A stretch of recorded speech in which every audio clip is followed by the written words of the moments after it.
আসসালামু আলাইকুম রহমতুল্লাহ।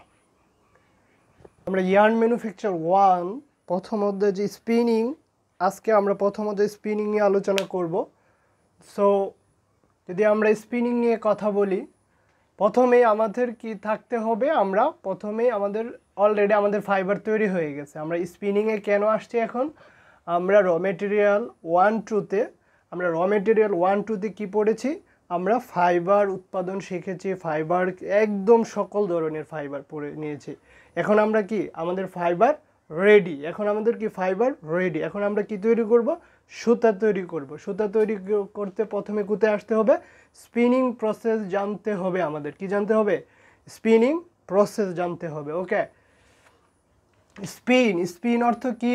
পাক খাওয়া। স্পিন অর্থ কি? পাক খাওয়া, তাই না? স্পিন অর্থ পাক খাইতে হবে, ঘুরতে হবে, সেখানে প্রচণ্ড ঘুরতে হবে, এভাবে পাক দিতে হবে। আমরা কিভাবে তৈরি করি? আমরা নর্মালি যখন আমাদের হাতে কোনো কি দেওয়া হয়, যখন পাটের সুতা দেওয়া হয়, তখন আমরা যদি ইচ্ছা করি কি করি, এভাবে পাক যদি দেই তাহলে কি হয়? এটা কি শক্ত হয়। তারপরে ইচ্ছা মতো কি কাজ করা যায়। শক্তি বাড়ানোর জন্য কি করা হয়? পাক দেওয়া হয়। নর্মালি খোলা অবস্থায় কি আমরা কাজ করতে পারবো? তাই না? আমরা কাজ করতে পারবো না। তো যদি আমরা কাজ করি আমাদের উপযোগী, তাহলে আমাদেরকে স্পিনিং করতে হবে। আর স্পিনিং করতে গেলে কী করতে হবে? আমাদের টেক্সটাইল ফাইবার কাজে লাগাতে হবে। এটা কি বলতে পারবে কেউ? Protein fibre. এটা কি প্রোটিন ফাইবার, কিন্তু এটা ফাইবার, কিন্তু এটা কি টেক্সটাইল ফাইবার না। চুলটা কি টেক্সটাইল ফাইবার না। কিসের জন্য? টেক্সটাইল ফাইবার হতে হলে যার কিছু গুণাবলী থাকতে হবে। এর ভিতরে যে গুণটা নেই সেটা হচ্ছে কি টুইস্ট এবিলিটি নেই, পাক ধারণ ক্ষমতা নেই আমাদের এই চুলের। পাক ধারণ কি হইতে হবে? এভাবে পাক না দিতে সেটা কি হবে না। তারপরে আমরা স্পিনিংটা তাহলে কি একটা প্রক্রিয়া, একটা কি যেখানে কি সুতা তৈরির কলা কৌশল নিয়ে আমরা জানতে পারবো। তাহলে স্পিনটা কি? স্পিন অর্থ পাক খাওয়া। তারপরে পুরাপুরি স্পিনিং অর্থ কি ঘূর্ণ বা কাটনা। তাহলে আমরা যদি ডেফিনেশনে আসি, তাহলে কি যে প্রক্রিয়ার মাধ্যমে কি করা হয়? ফাইবার থেকে কি সুতা প্রস্তুত করা হয়, বা কটন ফাইবার থেকে কটন সুতা প্রস্তুত করা হয়, তুমি স্পিনিং বলতে পারো। নর্মালি আমরা ফাইবার বলতে কি কটন ফাইবার বলা। কোনো জায়গায় যদি দেওয়া যায় ফাইবার, তাহলে সেটা অবশ্যই কটন ফাইবার বুঝে নিতে হবে। যাই হোক, আমরা কি তাহলে টেক্সটাইল ফাইবার তৈরি করতে কী কী থাকতে হবে? টেক্সটাইল ফাইবার হতে হলে তার দৈর্ঘ্য, শক্তি, সূক্ষ্মতা, নমনীয়তা, স্থিতিস্থাপকতা, রেসিলিয়েন্স, আর্দ্রতা, ধারণ ক্ষমতা, মাইক্রোনিয়ার বেলও অনেক কিছু থাকতে হবে, তাই না? তা যদি না থাকে তাহলে কি করতে হবে? এবং সর্বশেষ সুতা তৈরির গুণাবলী মাস্ট থাকতে হবে। তারপরে কি প্রথমে যেটা থাকতে হবে, যেমন কি এই যে আঁশের মধ্যে যে গুণগুলো থাকবে তার ভিতরে সর্বোচ্চ এবং সর্বপ্রধান যেটা, সেটা দৈর্ঘ্য এবং শক্তি থাকতে হবে। তাহলে আমরা স্পিনিং বিষয়টা তো অবশ্যই বুঝতে পারলাম যে স্পিনিংয়ে কী হবে। তো এখন যদি আমরা তাহলে আমরা স্পিনিং সম্পর্কে জানলাম। তো এখন স্পিনিংয়ে কী হবে? স্পিনিংয়ে কিছু পদ্ধতি, যে আমরা স্পিনিংয়ের কিছু ক্লাসিফিকেশন অফ স্পিনিং, এই স্পিনিংয়ের শ্রেণী বিভাগ।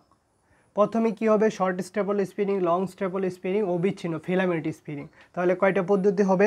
শর্ট স্টেপল স্পিনিং, একটা হবে short staple, long staple, filament. তাহলে কয়টা? Short staple, long staple, filament আকারে আমরা জানবো। তাহলে শর্ট স্টেপলটা কি হবে? শর্ট স্টেপলটা হবে 60 মিলিমিটারের চেয়ে কম, লেস দেন 60 মিলিমিটার চেয়ে কম দৈর্ঘ্যের যে মানে ফাইবারটাকে, যে ফাইবারগুলো যে স্পিনিং পদ্ধতিতে ব্যবহার করা হবে সেগুলো আমরা কি বলবো? Short staple spinning. তারপরে কি 60 মিলিমিটারের উপরে যে দৈর্ঘ্যগুলোকে আমরা কি বলবো? Long staple spinning. ফিলামেন্টটা কি হবে? একটা লম্বা অবিচ্ছিন্ন ফাইবার। ফিলামেন্ট তুমি নর্মালি কৃত্রিম ফাইবার বলতেই পারো, সেটা কি আমাদের ফিলামেন্ট। তারপরে সিল্ক তো প্রাকৃতিক ফিলামেন্ট ফাইবার। সিল্ক কি প্রাকৃতিক ফিলামেন্ট ফাইবার। সিল্ক আর রেশম তোমরা কেউ আবার গুলা করে ফেলো না। সিল্ক আর রেশম কিন্তু একই, মনে রাখবা। তারপরে কি আবার যেটা দেখব সেটা হচ্ছে যে আমরা এখন দেখব যে তোমরা এটা শর্ট স্টেপল, লং স্টেপের কোনো না, শর্ট স্টেপল যে স্টেপগুলো সেকে তোমরা পড়ে নিবা, তোমাদের জন্য কি সেটা SW। তারপরে ফিলামেন্টটা কত প্রকার দেখো, যেটা মোস্ট গুরুত্বপূর্ণ সেটা white spinning, dry spinning, melt spinning. এই যে ফিলামেন্ট আকারে যদি ফাইবারটা পাই, সেটা কি 3 পদ্ধতিতে আমরা পাবো। সেটা কি white spinning, melt spinning, dry spinning. তাহলে হোয়াইট স্পিনিংয়ে কী করতে হবে? আর এই দেখো তোমরা দেখতে পারবা যে কি করা হয়, যেখানে যদি সুতা তৈরি করা হয় সেখানে কি এইরকমভাবে অনেকগুলো চিপস এখানে, তারপরে কি তোমরা ফ্লোর এইখানে লাস্টে যেটা থাকবে সেটা হচ্ছে কি, অ্যাট লাস্ট যেটা থাকবে সেটা এইরকমভাবে কি একটা স্পিনারেট ব্যবহার করা হবে। স্পিনারেটটা তুমি ধরো এইরকম হবে, এখানে কি অসংখ্য ছিদ্র থাকবে, তাই না? এটা দেখছো গাছ ফুল বাগানে কেউ পানি দিছ গাছের গোড়ায়, দেখবা যে এইরকম একটা স্টিক থাকে, সামনে অনেকগুলো কাটা ছিদ্র থাকে, যখন পানি দিবে তখন সুন্দরভাবে পড়বে। তারপরে কি এই যে দেখো, তাহলে এটা কি স্পিনারেটের জন্য যে ফাইবারগুলো পড়বে, হ্যাঁ, এই ফাইবারগুলো বিভিন্নভাবে সংগ্রহ করা হয়। যদি যে ওয়াইট স্পিনিং পদ্ধতিতে এই যে স্পিনারেট থেকে ফাইবারগুলো একদম শেষ প্রক্রিয়ায় কোথায় আসা হয়, এই যে কেমিক্যাল বাথে, যেটাকে কোয়াগুলেটেড বাথ ব্যবহার করে। আমি প্রশ্ন করেছি যে তোমরা কোথায় কোয়াগুলেটেড বাথ ব্যবহার করা হয়, সেটা কি অবশ্যই কোন স্পিনিংয়ে কোয়াগুলেট, কোন স্পিনিংয়ে কোয়াগুলেটেড বাথ ব্যবহার করে, মনে থাকে জানো। ওয়াইট স্পিনিংয়ে। ড্রাই স্পিনিংয়ে কী করা হয় জানো, এই যে এইখান থেকে যে ফাইবারগুলো আসার পরে কি যখন ফাইনালি আমরা তৈরি করবো, তখন এখানে হট এয়ার, একটু গরম বাতাসের মাধ্যমে কি ফাইবারটাকে শক্ত করা হয়, গরম বাতাসের মাধ্যমে ফাইবারটাকে শক্ত করা হয়। মেল্ট স্পিনিংয়ে কোনো বাদ ব্যবহার করা হয় না, একদম কম খরচে তৈরি করা হয়।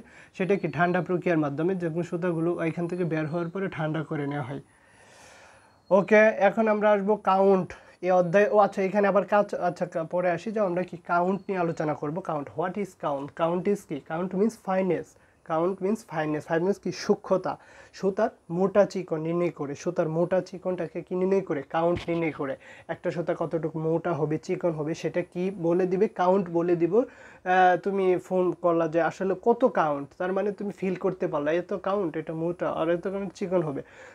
কাউন্ট চেনার দুইটা পদ্ধতি, সেটা ডাইরেক্ট এবং ইনডাইরেক্ট, ডাইরেক্ট এবং প্রত্যক্ষ এবং পরোক্ষ। সো ডাইরেক্ট পদ্ধতিতে যে কথাগুলো আসে যে কাউন্ট সুতা মোটা চিকন নির্ণয় করা, বাস এটা জানলে হবে। তারপরে ডাইরেক্ট এবং ইনডাইরেক্ট, প্রত্যক্ষ এবং পরোক্ষ পদ্ধতি। তাহলে আমরা যদি কাউন্টে আসি, ইনডাইরেক্ট পদ্ধতিতে কাউন্ট যত বেশি হবে সুতা তত চিকন হবে।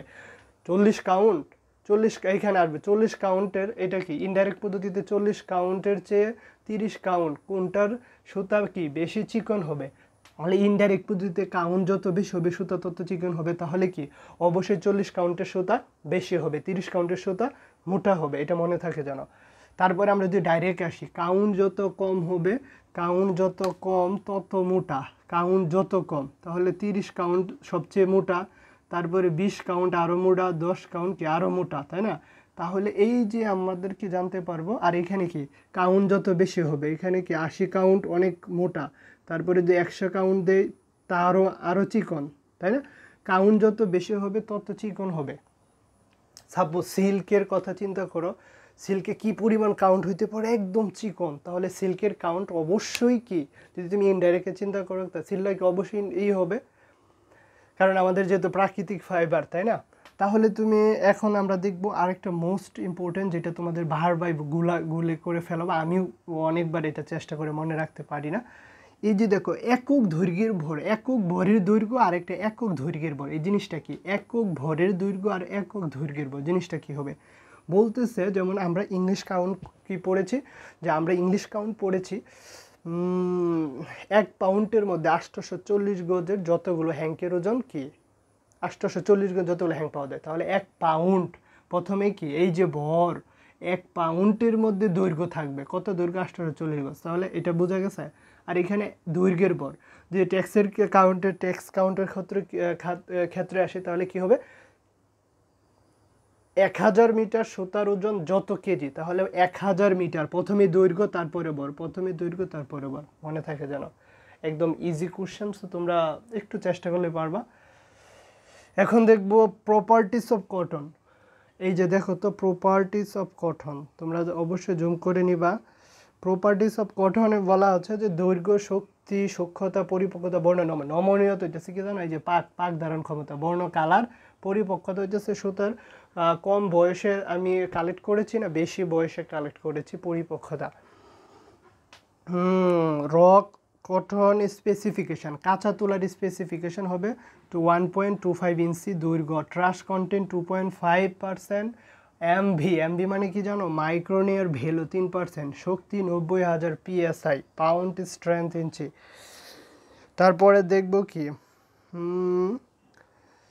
আমেরিকান তুলার গ্রেডিং, তাই না? আমেরিকান তুলার গ্রেডিং, আমরা গ্রেডটাকে কিছু গ্রেডের মাধ্যমে কি নির্ণয় করা হয়, ভালো মন্দ আমরা নির্ণয় করতে পারি। গ্রেড বলতেছে না ও এ গ্রেড পাইছে, ও বি গ্রেড পাইছে, তাহলে এটা দ্বারা তুমি কি মনতেছো, ও বি গ্রেড পাইছে, ও একটু মানে থার্ড ক্লাস স্টুডেন্ট, ও এ গ্রেড পাইছে মিডল, আর ও আরও উপরে পাইছে, এরকমভাবে তুমি কি ব্যক্তি বিবেচনা করো, স্টুডেন্ট কোয়ালিটি নির্বাচন করো। সো গ্রেডটার মাধ্যমে কি আমরা ভালো মন্দ নির্বাচন করে থাকি। তাহলে এইটাই কি একটা গ্রেড, তুলার গ্রেডিং আমেরিকান পদ্ধতিতে, এবং কি আবার ইজিপশিয়ান তুলার আছে ইন্ডিয়া পদ্ধতিতে। সো আমরা আমেরিকান পদ্ধতিতে সবচেয়ে বেশি ভালো করে পড়বো।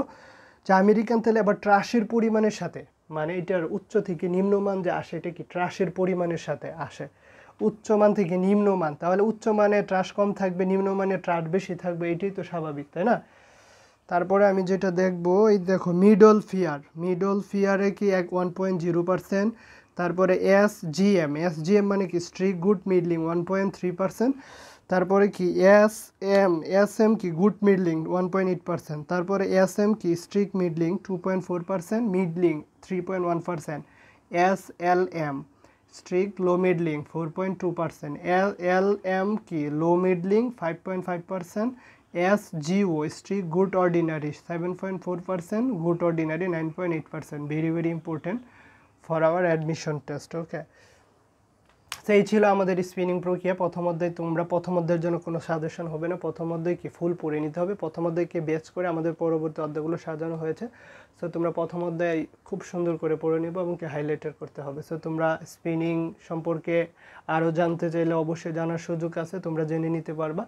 সো আমরা এটুকু জানলে আমাদের জন্য পারফেক্ট হবে। সো সবাই ভালো থাকো, ইনশাআল্লাহ দেখা হবে। আসসালামু আলাইকুম রহমতুল্লাহ।